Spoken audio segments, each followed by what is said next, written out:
Jumpa lagi dengan saya Alexander Paulus dalam episode Ada Kekuatan dalam Setiap Kata yang kita ucapkan.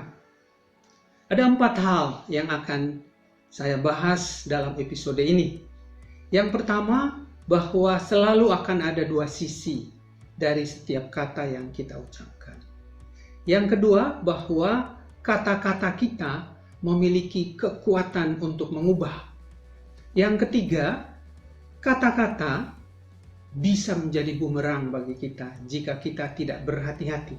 Dan yang keempat, kata-kata kita, baik positif maupun negatif, memiliki konsekuensi fisik maupun konsekuensi mental. Kekuatan untuk menguatkan, kekuatan untuk merekatkan hubungan, tetapi sekaligus juga kekuatan untuk melemahkan. Sebagai seorang pengamat komunikasi dan hubungan antar manusia, saya menemukan bahwa kata-kata kita memiliki kekuatan untuk membangkitkan semangat hidup, memiliki kekuatan untuk membangun rasa percaya diri, memiliki kekuatan untuk memberi inspirasi, memiliki kekuatan untuk mengangkat harkat dan martabat manusia, baik diri sendiri maupun harkat dan martabat orang lain. Di sisi lain, kata-kata kita juga memiliki kekuatan untuk melemahkan semangat hidup, meredupkan rasa percaya diri, mematikan inspirasi, bahkan merendahkan harkat dan martabat. Artinya, penting bagi kita untuk lebih berhati-hati ketika kita berinteraksi. Penting bagi kita untuk lebih berhati-hati ketika kita memilih dan menggunakan kata-kata. Banyak situasi negatif sedang terjadi di sekitar kita hanya karena kata-kata. Tidak sedikit para murid yang kehilangan motivasi belajar hanya karena kata-kata dari para guru yang tidak bersifat mendidik. Sebaliknya juga, tidak sedikit para guru yang justru kehilangan dorongan dan semangat belajar mengajar mereka karena kata-kata dari para orang tua murid yang ditujukan kepada para guru. Di tempat kerja, tidak sedikit para karyawan yang kehilangan motivasi, semangat kerja, kehilangan kreativitas, karena mereka bermasalah dengan para atasan mereka oleh karena kata-kata yang melemahkan. Tidak sedikit juga mereka yang setelah seharian bekerja tidak ingin langsung pulang ke rumah karena di rumah ada suasana yang menegangkan, tidak ada kata-kata yang menyejukkan. Melihat dan mengamati semua fenomena ini, saya lalu mulai membuat catatan-catatan kecil tentang dampak kata-kata terhadap hidup manusia. Karena itu, mulai episode ini ke depan, saya akan mulai menyampaikan catatan-catatan kecil saya dalam video yang akan saya sampaikan nanti. Ketika menulis sebuah buku tentang kekuatan kata-kata dalam hidup manusia, ada sebuah peristiwa kecil yang tidak akan pernah saya lupakan ketika saya dan istri saya sedang berada di sebuah pusat perbelanjaan di kota Bogor. Ketika itu, tiba-tiba seorang ibu mendekati kami lalu berkata, "Bapak Alexander Paulus?" Agak kaget saya, lalu saya menjawab, "Iya, betul." Kemudian ibu ini mengeluarkan sesuatu dari dalam tasnya dan ternyata yang dikeluarkan adalah sebuah buku dan buku tersebut adalah memang buku yang saya tulis. Lalu ibu ini mengatakan, "Saya sudah membaca buku Bapak. Saya membeli beberapa untuk saya berikan kepada saudara-saudara saya, juga kepada beberapa teman saya. Buku ini telah menyelamatkan keluarga kami, menyelamatkan rumah tangga kami dari perceraian. Saat ini saya dan suami saya telah hidup rukun kembali berkat buku ini."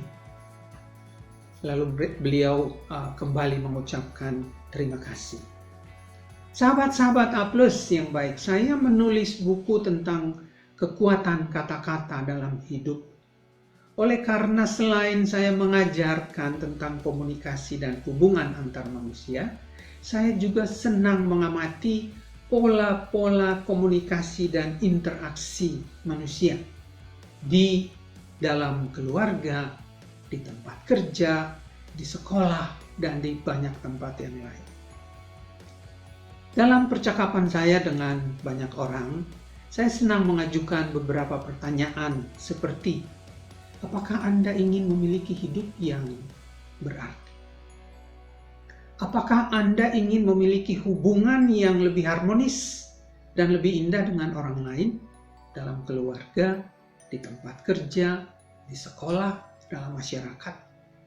Apakah Anda ingin memiliki hidup yang membuat orang lain merasa hidupnya lebih bermakna dan berarti? Apakah Anda yakin bahwa setiap kata-kata yang Anda gunakan memiliki peran untuk mewujudkan semua hal di atas? Pada umumnya mereka akan menjawab ya. Tetapi situasi realitas menunjukkan hal sebaliknya. Masih banyak terdapat keretakan di mana-mana. Disharmoni terjadi di mana-mana. Dalam keluarga, di tempat kerja, di sekolah, dalam masyarakat. Dalam pelatihan publik yang saya bawakan mengenai komunikasi dan interaksi manusia, komunikasi dan hubungan antar manusia, saya menyampaikan bahwa setidaknya terdapat 7 prinsip yang mengatur interaksi manusia. Jika saja prinsip-prinsip tersebut dapat dilaksanakan, dapat diaplikasikan, dijadikan kebiasaan, maka dunia ini akan menjadi tempat yang nyaman untuk kita diam. Ketujuh prinsip tersebut adalah yang pertama, buatlah orang lain merasa dirinya penting dan berharga. Prinsip yang kedua, jaga dan tingkatkan harga diri orang lain. Prinsip yang ketiga, dalam berinteraksi, senyum. Prinsip yang keempat, bicarakanlah hal-hal yang diminati oleh orang lain, bukan hal-hal yang kita minati. Prinsip yang kelima, dalam berinteraksi dengan siapapun, sebutlah nama mereka. Karena nama bagi setiap orang yang memiliki nama tersebut adalah bunyi yang paling indah dalam hidup mereka. Yang keenam, jadilah pendengar yang baik. Dan prinsip yang ketujuh adalah berikanlah pujian dan penghargaan yang tulus kepada orang lain. Pelatihan ini dilakukan seminggu sekali. Mengapa demikian? Karena peserta pelatihan diberi kesempatan untuk melaporkan, untuk mengaplikasikan prinsip-prinsip ini dalam kehidupan mereka selama seminggu. Kemudian ketika pertemuan berikutnya, mereka akan melaporkan apa hasil yang mereka rasakan, yang mereka dapatkan ketika menerapkan prinsip-prinsip tersebut. Lalu, seorang bapak peserta dari pelatihan ini menceritakan pengalamannya ketika beliau mengaplikasikan prinsip-prinsip hubungan antar manusia tadi. Beliau mengatakan begini, rumah saya terletak persis di depan sebuah pasar tradisional yang tidak hanya ramai, tetapi juga semraut. Setiap pagi saya harus dibuat kesal, karena ketika saya akan keluar menuju tempat kerja dengan menggunakan mobil, saya harus dibuat kesal dan jengkel oleh karena beca-beca, abang-abang beca berkerumun di depan rumah saya dan tidak memberikan jalan kepada saya agar saya bisa keluar, atau sulit untuk menggeser beca-beca mereka. Saya sering terpaksa harus menurunkan kaca mobil, memandang mereka dengan pandangan marah dan kesal, karena seakan mereka tidak ingin memberikan mereka jalan. Hal yang sama juga terjadi setiap kali saya pulang kerja di sore atau malam hari. Saya harus bersih tegang dengan mereka. Lalu saya mendapat kesempatan untuk mengikuti pelatihan ini. Dalam pelatihan ini saya belajar bahwa rupanya ada prinsip yang mengatur hubungan antar manusia agar hubungan antar manusia menjadi lebih baik. Lalu saya berpikir, kenapa saya tidak menerapkan prinsip-prinsip tersebut? Saya ingin menerapkannya kepada para abang becak yang mangkal di depan rumah saya. Tetapi saya berpikir, saya harus mulai dengan diri saya sendiri. Saya mengubah sikap dan cara berpikir saya. Setiap pagi, setiap kali akan keluar rumah dengan mobil, saya tidak lagi membunyikan klakson mobil dengan keras dan terus-menerus. Saya menurunkan kaca mobil bukan untuk dengan menunjukkan pandangan yang marah dan jengkel, tetapi dengan senyum, saya akan menyapa mereka, permisi, selamat pagi. Walaupun agak sulit di awal, tetapi perlahan-lahan mereka mulai menggeser becak-becak mereka. Setiap kali mereka menggeser atau memindahkan becak-becak mereka, saya akan mengucapkan terima kasih dengan senyum. Hal yang sama terjadi di sore hari atau malam hari ketika saya pulang kerja. Mereka juga akan mulai menggeser becak-becak mereka. Saya tetap senyum, minta izin, permisi, selamat malam, selamat sore. Ketika berhasil masuk ke rumah, setelah bertemu dengan keluarga, dengan istri dan anak, saya menyempatkan diri untuk keluar berbincang-bincang dengan para abang becak seberapapun mereka yang ada. Saya berbicara tentang diri mereka, suka duka, pengalaman-pengalaman mereka sebagai seorang pengayuh becak. Lalu saya mulai mengenal mereka. Sahabat-sahabat sekalian, dia mengatakan bahwa ketika saya melakukan hal itu, suasana mulai mencair. Suatu pagi, ketika saya akan pergi bekerja seperti biasanya, saya dibuat kaget. Oleh karena jalanan di depan rumah saya terlihat lengang, beca-beca telah diatur berjejer di samping kiri dan kanan jalanan dan memberikan kepada saya jalan yang lapang untuk saya jalan. Abang-abang beca berdiri di samping beca mereka lalu menyapa saya, "Selamat pagi Pak, selamat bekerja." Saya kaget luar biasa. Di sore hari pun demikian. Tidak hanya itu. Suatu malam, setelah pulang kerja seperti biasanya, saya keluar menemui mereka dan bincang-bincang. Mereka mengatakan begini, "Bapak tidak usah khawatir, karena keamanan di sekitar rumah Bapak akan kami jaga dan kami atur." Tidak hanya itu juga, anak saya yang masih kecil setiap pagi suka diantar oleh ibu mereka untuk pergi ke sekolah dengan menggunakan becak. Lalu para abang becak mengatakan, "Kami siapkan becak untuk mengantarkan putra Bapak ke sekolah. Kalau nanti ketika pulang ibu mau jemput, silahkan, tapi kalau tidak kami juga akan siapkan becak untuk menjemput." Luar biasa.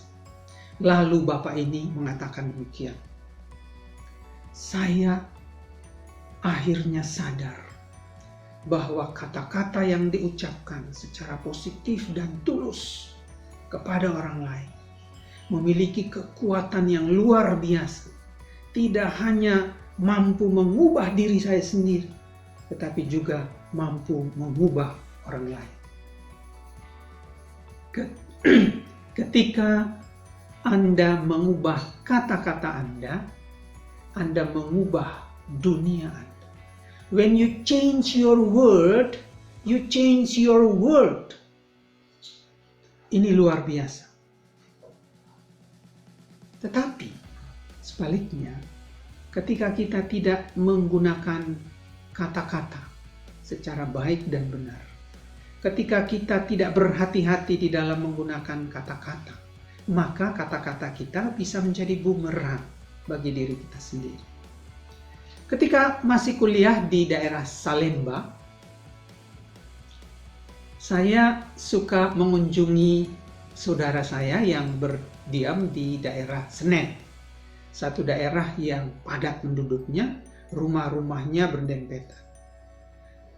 Karena rumah-rumah yang berdempetan, maka suatu ketika saya berada di rumah saudara tersebut, saya bisa mendengar dengan jelas seorang bapak yang sedang memarahi anaknya. Dan yang mengejutkan saya adalah kata-kata yang digunakan oleh sang bapak ketika memarahi anaknya tadi. Dia menggunakan kata-kata yang sangat tidak pantas. Dia menggunakan kata-kata seperti monyet, anjing. Yang menarik juga adalah sang anak yang sedang dimarahi ketika bersahutan dengan orang tuanya tidak kalah sengitnya. Lalu saya berpikir, kalau seorang ayah menggunakan kata-kata seperti monyet atau anjing kepada anaknya, lalu kira-kira si bapak bisa disebut apa ya? Sahabat-sahabat A+ yang baik, kata-kata kita bisa menjadi bumerang bagi diri kita sendiri. Sahabat-sahabat A+ yang baik, ketika kita membiasakan diri kita untuk berpikir sebelum berkata-kata, maka kata-kata kita adalah kata-kata pilihan. Ketika kita membiasakan diri untuk berpikir sebelum berkata-kata, maka kata-kata kita adalah kata-kata positif, kata-kata yang menguatkan, kata-kata yang membangun, kata-kata yang mengeratkan hubungan. Tidak ada orang yang tidak menyukai orang dengan kata-kata yang positif dan baik.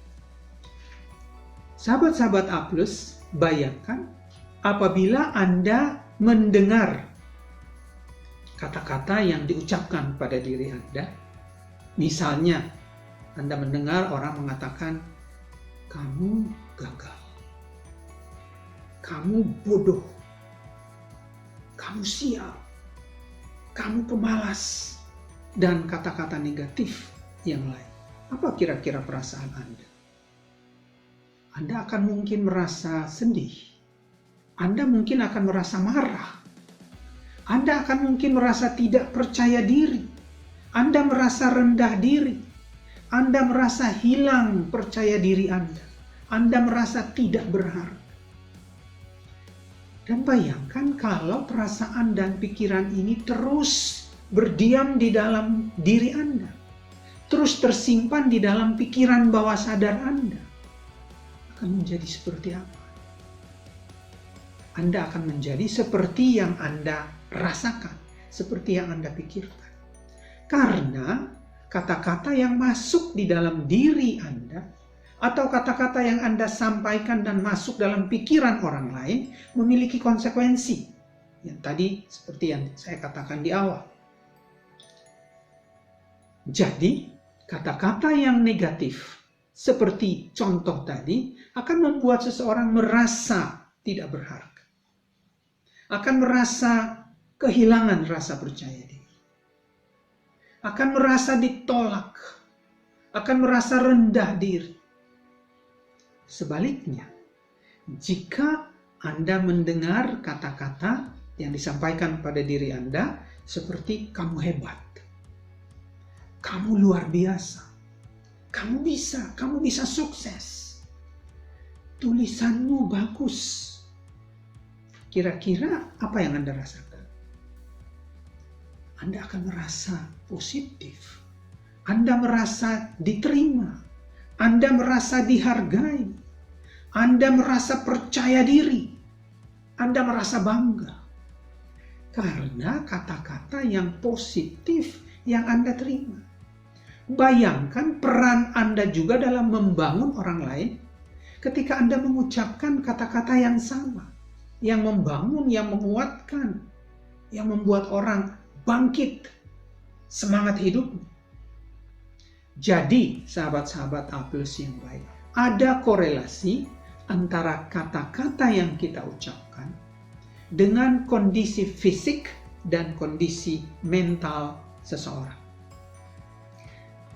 Di atas sudah saya singgung bahwa kata-kata kita memiliki kekuatan yang luar biasa. Apa saja kekuatan di dalam kata-kata? Setidaknya terdapat 5 hal. Yang pertama, kata-kata membuat manusia menjadi manusia. Yang kedua, kata-kata mampu mengubah hidup manusia.